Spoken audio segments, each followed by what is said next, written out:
Assalamualaikum warahmatullahi wabarakatuh. Halo teman-teman semua, hari ini kita masuk ke lab 9, yaitu mengenai cost of quality dan environmental cost. Nah, tapi sebelum aku membahas dua cost ini, aku akan pertama-tama bahas mengenai quality dulu. Apa sih quality itu? Definisi dari quality menurut The American Society for Quality adalah semua fitur dan karakteristik dari produk atau jasa yang dibuat atau dilakukan sesuai dengan spesifikasi untuk memuaskan pelanggan pada saat pelanggan membeli dan menggunakan produk atau jasanya. Dengan kata lain itu, si kualitas ini adalah ketika produk itu tuh berhasil diciptakan sesuai dengan spesifikasi sehingga dapat memuaskan pelanggan dari suatu perusahaan. Nah, si kualitas ini tuh memiliki dua aspek dasar. Yang pertama desain quality, yaitu karakteristik produk atau jasa sesuai dengan keinginan atau kebutuhan pelanggan. Contoh kasusnya gini nih, misalnya ada perusahaan yang memproduksi pisau. Nah, si pisau ini tuh memiliki spesifikasi, dia itu yang pertama gagangan terbuat dari plastik, yang kedua itu dia bentuknya kecil sehingga praktis dibawa kemana-mana, dan yang ketiga dia itu anti karat. Nah, misalnya pelanggan A itu lagi nyari pisau yang gagangnya terbuat dari plastik, terus dia bentuknya kecil sehingga praktis dibawa kemana-mana, dan juga anti karat. Berarti si perusahaan itu telah memenuhi desain quality untuk pelanggan A. Sementara ada lagi nih pelanggan yang lainnya, pelanggan B. Si pelanggan B ini tuh nyari pisau yang dia itu bentuknya besar. Terus juga gagangnya terbuat dari kayu dan anti karat. Nah, si perusahaan tuh berarti nggak bisa memenuhi desain quality untuk pelanggan B. Dia cuma memenuhinya yang anti karatnya doang, tapi yang sisanya itu nggak memenuhi. Nah, begitu. Lalu yang kedua ada conformance quality, yaitu kinerja produk atau jasa sesuai dengan desain dan karakteristiknya. Balik lagi nih ke kasus yang tadi, toko yang perusahaan yang menjual pisau tadi. Misalnya, si perusahaan itu tuh udah menetapkan standar untuk si pisaunya. Si pisaunya itu harus punya ketajaman di mana dia itu bisa untuk memotong daging. Nah, ternyata di periode bulan Juni misalnya, si perusahaan itu malah menciptakan pisau yang ketajamannya cuma bisa untuk memotong buah. Nah, berarti di situ si perusahaan itu gagal untuk mencapai performance quality-nya. Nah, di sini kan ada ilustrasi ya. Nah, ilustrasi ini tuh menggambarkan mengenai si aspek dasar kualitas. Kayak tadi, si conformance quality itu kalau misalnya actual performance-nya sesuai sama design specification dari produknya. Nah, kalau si design quality itu, si produknya itu, si design specification-nya itu sesuai dengan customer satisfaction-nya gitu. Nah, tadi kan aku udah bahas nih mengenai si kualitas, si definisinya, dan aspek dasarnya. Selanjutnya kita masuk ke cost of quality atau biaya kualitas, yaitu merupakan biaya yang dikeluarkan oleh perusahaan untuk mencegah terjadinya produksi produk yang tidak sesuai dengan spesifikasi. Nah, kenapa sih si perusahaan ini perlu banget adanya cost of quality? Karena kan dalam menciptakan produknya itu perusahaan udah menetapkan suatu spesifikasi kan. Nah, si perusahaan tuh harus bisa mencapai si spesifikasi yang sudah ditetapkan ini agar ketika produk ini sampai ke tangan pelanggan, si pelanggannya itu dapat menjadi puas, jadi bisa mencapai kepuasan pelanggan. Dan kalau misalnya kepuasan pelanggan tercapai, si perusahaan tuh bisa mencapai tujuan perusahaannya, yaitu memperoleh keuntungan. Nah, untuk si cost of quality atau COQ sendiri ini, dia tuh punya dua sifat. Yang pertama, observable cost, dan yang kedua adalah hidden cost. Yang pertama, observable cost. Observable cost adalah biaya yang tersedia pada catatan akuntansi perusahaan, sehingga dapat diobservasi dengan mudah. Jadi, hampir semua cost of quality itu merupakan observable cost, kecuali beberapa biaya tertentu yang akan dibahas dalam hidden cost. Nah, salah satu contoh dari observable cost adalah biaya reparasi mesin. Karena kan gini nih, kalau misalnya kita mereparasi mesin, si perusahaan kan pasti udah tahu biaya untuk reparasinya berapa. Terus juga pasti dicatatkan dalam pencatatan akuntansinya. Makanya kalau udah dicatat tuh bakal lebih mudah diobservasi oleh perusahaan. Lalu yang kedua itu ada hidden cost, yaitu merupakan biaya yang tidak tersedia atau tidak tercantum pada catatan akuntansi perusahaan. Nah, si hidden cost ini tuh merupakan opportunity cost yang muncul akibat pengendalian kualitas yang buruk, di mana biasanya tuh perusahaan tuh tidak mengakui opportunity, opportunity cost dalam catatan akuntansinya. Contoh dari hidden cost itu adalah penjualan yang hilang, lalu ketidakpuasan pelanggan, dan biaya lainnya yang diukur dengan estimasi karena biaya-biaya ini tuh tidak diketahui secara pasti. Tadi kan aku sempat sebutin ya mengenai penjualan yang hilang. Di sini tuh maksud dari penjualan yang hilang adalah ketika perusahaan harusnya bisa menjual produk tertentu, tapi dia tuh jadi gagal untuk menjual produk tersebut karena si konsumennya udah tahu kalau misalnya kualitas produknya nggak bagus atau enggak ya nggak sesuai dengan keinginan konsumen. Nah makanya bakal ada penjualan yang hilang atau ya penjualan yang nggak tercapai.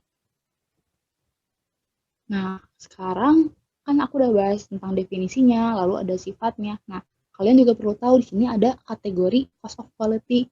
Di mana sih cost of quality ini tuh dikategorikan menjadi 4 kategori, yaitu yang pertama prevention cost atau biaya pencegahan, yaitu merupakan biaya yang dikeluarkan untuk mencegah terjadinya produksi produk yang tidak sesuai dengan spesifikasi. Contohnya adalah biaya untuk perencanaan kualitas, lalu biaya audit terhadap kualitas, dan biaya pengujian bahan baku. Lalu yang kedua, appraisal cost, yaitu biaya penilaian, yaitu biaya yang dikeluarkan untuk mendeteksi produk yang tidak sesuai dengan spesifikasi selama proses produksi. Contohnya itu adalah biaya untuk inspeksi, untuk pengujian produk, dan untuk pengukuran kinerja peralatan produksi. Lalu yang ketiga ada internal failure cost atau biaya kegagalan internal, yaitu biaya yang dikeluarkan untuk produk yang tidak sesuai dengan spesifikasi sebelum produk tersebut sampai ke pelanggan. Contohnya adalah biaya untuk spoilage, rework, dan scrap.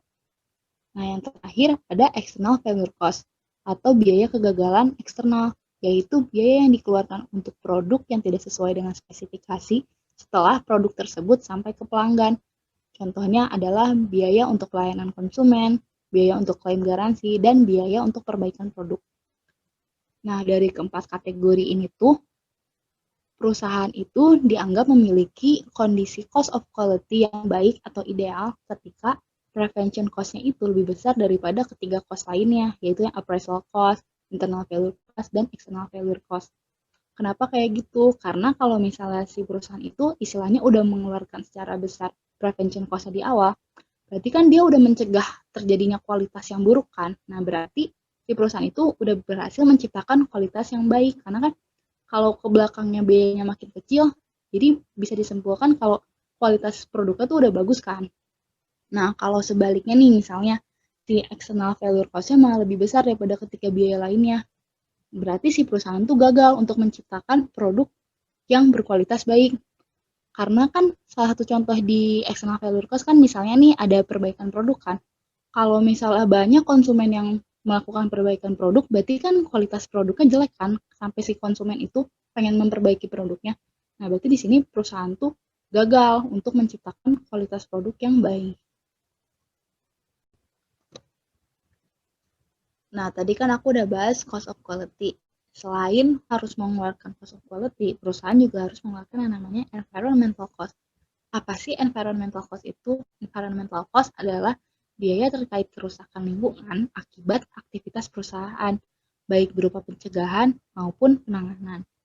Nah, kan dalam melakukan kegiatan produksinya atau aktivitas bisnisnya, si perusahaan itu kan pasti memberikan dampak bagi lingkungan sekitarnya kan. Makanya kenapa perusahaan tuh harus mengeluarkan biaya namanya environmental cost. Nah, sebelum aku bahas lebih lanjut mengenai environmental cost, pertama-tama aku mau bahas dulu nih lebih lanjut mengenai alasan perlunya adanya si environmental cost ini. Yang pertama, penetapan peraturan oleh pemerintah. Jadi di berbagai negara tuh pemerintahnya udah menetapkan peraturan mengenai lingkungan dan akan memberikan sanksi bagi yang melanggar peraturan mengenai lingkungan tersebut. Nah, maka dari itu si perusahaan tuh mengeluarkan yang namanya environmental cost ini. Dengan kata lain, si perusahaan tuh ya bela-belain aja untuk ngeluarin si environmental cost ini daripada harus bayar sanksi. Karena biasanya tuh sanksi yang diberikan tuh lebih besar daripada biaya yang harus dikeluarkan untuk mencegah adanya kerusakan lingkungan ini. Nah, untuk di negara kita sendiri, di Indonesia, peraturan yang berlaku adalah Undang-Undang Nomor 32 Tahun 2009 mengenai perlindungan dan pengelolaan lingkungan hidup. Lalu yang kedua adalah memberikan keunggulan kompetitif bagi perusahaan. Nah, adanya si environmental cost ini tuh dianggap memberikan keunggulan kompetitif bagi perusahaan. Karena apabila suatu perusahaan dapat menangani masalah lingkungan dengan baik, maka perusahaan itu tuh dianggap lebih unggul dibandingkan dengan perusahaan lainnya. Selain itu juga perusahaan yang menangani permasalahan lingkungan ini tuh pasti akan memiliki citra yang lebih baik kan di mata masyarakat. Jadi dia tuh lebih unggul dibanding perusahaan lainnya. Lalu yang terakhir adalah ekoefisiensi. Pertama-tama aku jelasin dulu nih apa sih ekoefisiensi itu. Ekoefisiensi merupakan suatu proses produksi yang meminimumkan penggunaan bahan baku, air, dan energi, serta dampak lingkungan per unit produk. Nah, si ekoefisiensi ini tuh merupakan konsep produksi bersih di mana perusahaan tuh menetapkan strategi untuk mengurangi dampak lingkungan dan meningkatkan nilai produksi. Jadi si perusahaan tuh berlomba-lomba ingin menerapkan konsep ekoefisiensi ini karena dengan ekoefisiensi itu si perusahaan bisa meningkatkan produktivitasnya tapi juga sekalian mengurangi dampak lingkungan. Maka dari itu di sini diperlukan adanya environmental cost. Nah, selanjutnya kita bahas lebih dalam nih mengenai environmental cost, yaitu kategori apa aja sih yang terdapat di environmental cost. Si environmental cost ini tuh diklasifikasikan menjadi 4 kategori. Yang pertama, prevention cost atau biaya pencegahan, yaitu biaya yang dikeluarkan untuk mencegah produksi limbah beracun yang dapat menyebabkan kerusakan pada lingkungan. Contohnya yaitu biaya untuk mengevaluasi dan memilih pemasok, audit risiko lingkungan, dan pelatihan karyawan. Lalu yang kedua ada detection cost atau biaya pendeteksian, yaitu biaya atas aktivitas yang dilakukan untuk menentukan apakah produk, proses produksi, dan aktivitas perusahaan itu tuh telah sesuai dengan standar lingkungan yang ada. Contohnya adalah biaya untuk tes kontaminasi, pengukuran tingkat kontaminasi, dan untuk inspeksi terhadap proses produksi serta produk dari perusahaan itu. Lalu yang ketiga adalah internal failure cost atau biaya kegagalan internal, yaitu biaya atas aktivitas yang dilakukan karena terdapat limbah beracun yang telah dihasilkan oleh perusahaan namun belum dilepas ke lingkungan sekitar perusahaan. Contohnya adalah biaya untuk mengoperasikan peralatan yang dapat mengeliminasi atau meminimalisir polusi, lalu biaya untuk penanganan dan pembuangan bahan-bahan beracun, dan biaya untuk mendaur ulang scrap. Jadi di sini tuh si perusahaan tuh udah keburu menciptakan suatu limbah. Nah, tapi di sini limbahnya belum keluar, makanya di sini dikeluarin biaya untuk menangani si limbah tersebut biar nggak keluar, jadi biar dikurangin limbahnya. Lalu yang terakhir ada external failure cost atau biaya kegagalan eksternal, yaitu biaya atas aktivitas yang dilakukan karena limbah beracun yang dihasilkan perusahaan itu telah dilepas ke lingkungan sekitar perusahaan. Nah, biaya ini tuh terbagi menjadi dua, yaitu realized external failure cost dan unrealized external failure cost atau societal cost. Jadi di sini tuh dia tuh udah menciptakan limbah dan limbahnya tuh udah terpapar ke lingkungan sekitar perusahaannya gitu. Nah, selanjutnya aku jelasin yang realized external failure cost dulu. Realized external failure cost merupakan biaya yang disadari dan diakui oleh perusahaan karena biaya ini diakibatkan dan dibayarkan oleh perusahaan. Contohnya adalah biaya untuk membersihkan danau yang terkontaminasi limbah perusahaan, lalu biaya atas penggunaan bahan-bahan secara tidak efisien, dan biaya untuk mengembalikan tanah ke kondisinya semula atau restorasi. Nah, di sini aku jelasin salah satu contohnya, yaitu yang restorasi tanah. Kenapa restorasi ini masuk ke realized external failure cost? Karena kan realized external failure cost itu biaya yang udah diakui sama perusahaan kan. Nah, jadi misalnya nih si perusahaan tuh bikin polusi tanah. Nah, si perusahaan tuh berusaha untuk melakukan restorasi terhadap tanah kan pasti butuh biaya kan. Nah, biaya untuk restorasinya tanah itu diakui sama perusahaan dan menjadi realized external failure cost gitu. Karena dia dibayarkan oleh perusahaan dan juga udah diakui, udah diketahui nih, ini biayanya muncul gara-gara kesalahan perusahaan gitu. Lalu yang kedua adalah unrealized external failure cost atau societal cost, yaitu biaya yang tidak disadari dan belum diakui oleh perusahaan karena biaya ini tuh diakibatkan oleh perusahaan namun dibayarkan oleh pihak di luar perusahaan. Contohnya adalah biaya untuk pembayaran kebutuhan medis disebabkan oleh adanya polusi udara, lalu kerugian akibat hilangnya fungsi danau sebagai tempat rekreasi publik karena adanya kontaminasi pada danau, dan kerugian akibat rusaknya ekosistem laut akibat pembuangan limbah beracun cair secara sembarangan. Nah, tadi kan aku sempat nyebutin ya, yang pembayaran kebutuhan medis diakibatkan adanya polusi udara. Nah, ini tuh masuk ke unrealized external failure cost karena gini, misalnya si perusahaan itu tuh dia mengakibatkan polusi udara. Polusi udara ini tuh bikin masyarakat sekitar jadi kena gangguan pernapasan. Kan masyarakat sekitar jadi harus ke dokter kan, jadi harus bayar pengobatan untuk si penyakitnya. Nah, yang bayar pengobatan kan si masyarakat kan, bukan perusahaan. Padahal si masyarakat bisa dibilang tuh sakitnya juga gara-gara perusahaan. Nah, di sini tuh makanya dia disebut sebagai unrealized karena biaya ini tuh disebabkan oleh perusahaan, tapi perusahaan tuh belum mengakui karena dia belum tahu adanya biaya ini. Karena kan biaya tadi itu tuh dibayarin sama masyarakat kan. Gitu. Nah, tadi kan aku pertama-tama udah bahas COQ, terus udah bahas environmental cost. Nah, kenapa sih dua cost ini tuh dibutuhkan banget dalam perusahaan? Nah, alasan dibutuhkannya kedua cost ini tuh akan dibahas dalam konsep yang bernama triple bottom line. Triple bottom line merupakan konsep yang dikemukakan pertama kali oleh John Elkington pada tahun 1994.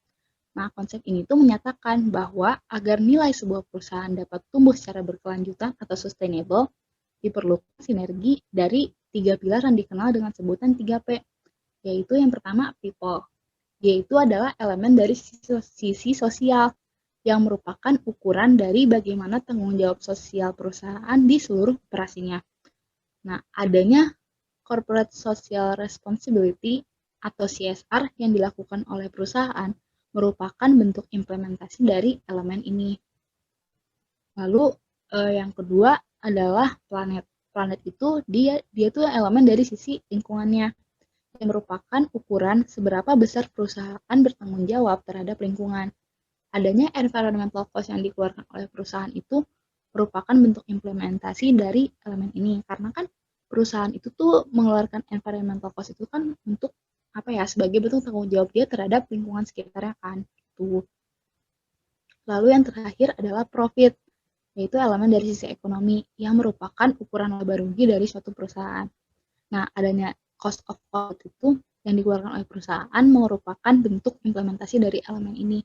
Kenapa cost of quality? Padahal kan hubungannya sama profit. Jadi kan gini, cost of quality kan dikeluarkan untuk apa ya? Untuk perusahaan mengendalikan kualitas di produknya kan, biar perusahaan bisa menghasilkan produk yang berkualitas baik.